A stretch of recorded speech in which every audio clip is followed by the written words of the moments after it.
So we had a very interesting day today here in Haifa on our trip preparation for Pesach. Today we went into the Christian corner, the Arab quarter of Haifa, overlooking the sea towards the area called Bat Galim, is the neighborhood, and above where we have a gondola, kind of like one of those ski lifts. And we first got to the high part of the mountain by a church. We thought, well, we'd go and talk to some Christians, rebuke them, correct them, teach them about Pesach, and we let the Lord lead us. And of course, we got there and the church was closed. But we just followed the Spirit and it led us to a spot over, what was it, an observatory over the water. The Twin City of San Francisco is what they called it. And we blew the shofars. And some Arab came up to us and he said, "Oh, can you do that again?"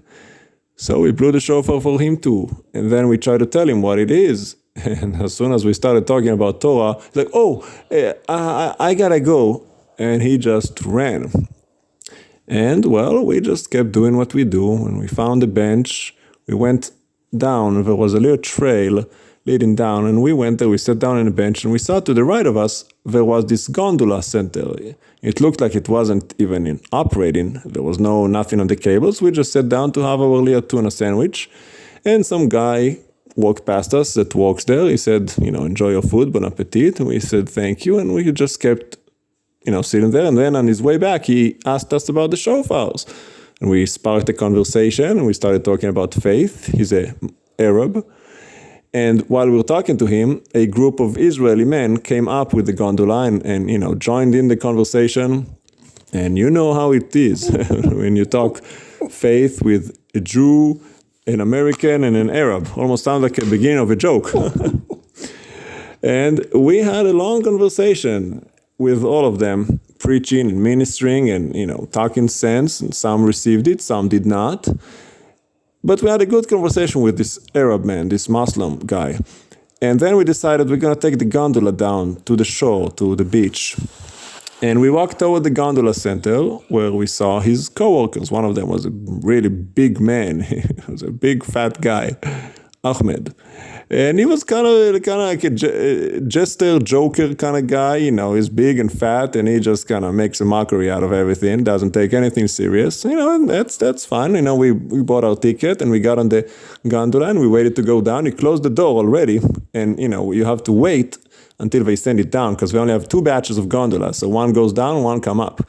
And while we're already on this gondola waiting, I saw the guy that we were talking to, that we befriended, walking around with like 6 plates of food, like aluminum foil, the type, filled with whatever it was. And I said, "Hey, you got food? What are we having?" And he goes, "That's the guy we talked to, right?" He goes, "Oh, well, your food is down there," pointing where the gondola is going. "You go get your food."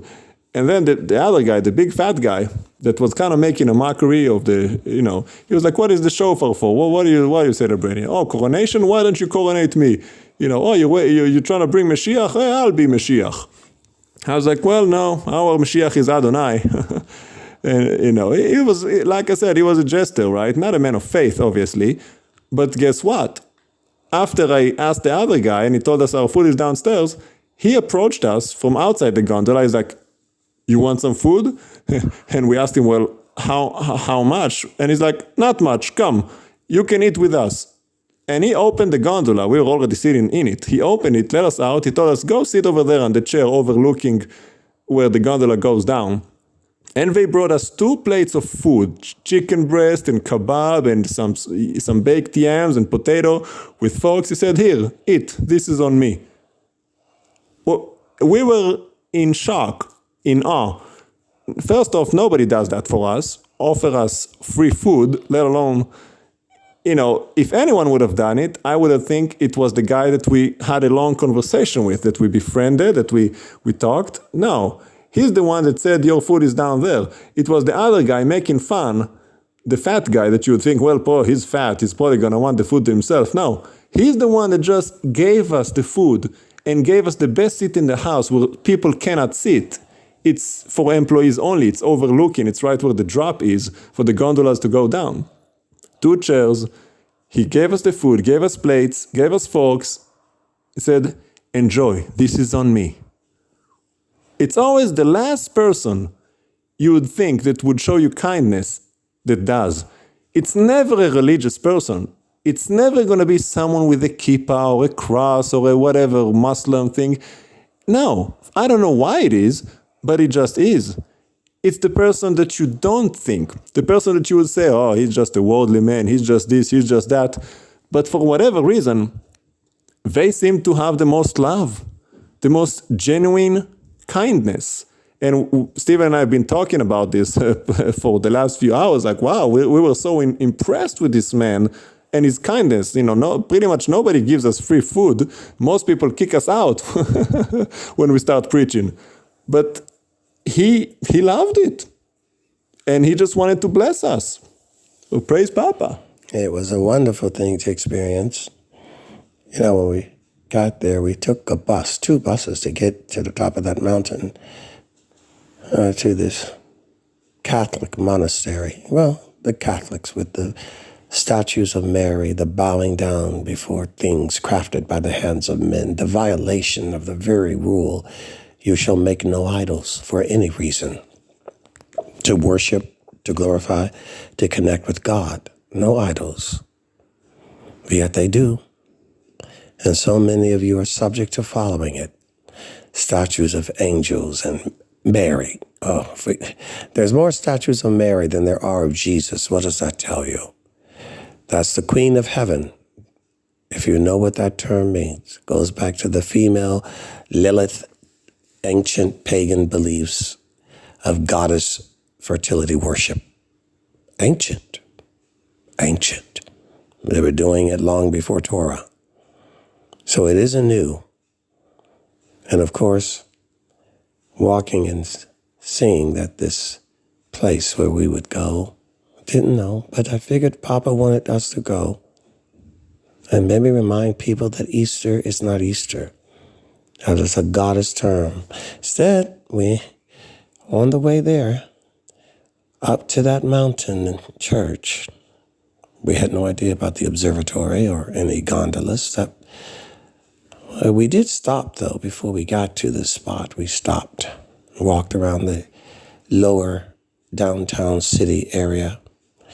And like every other city in the world, like it, perfume and clothes, fashion, all kinds of jewelry, shopping, craziness.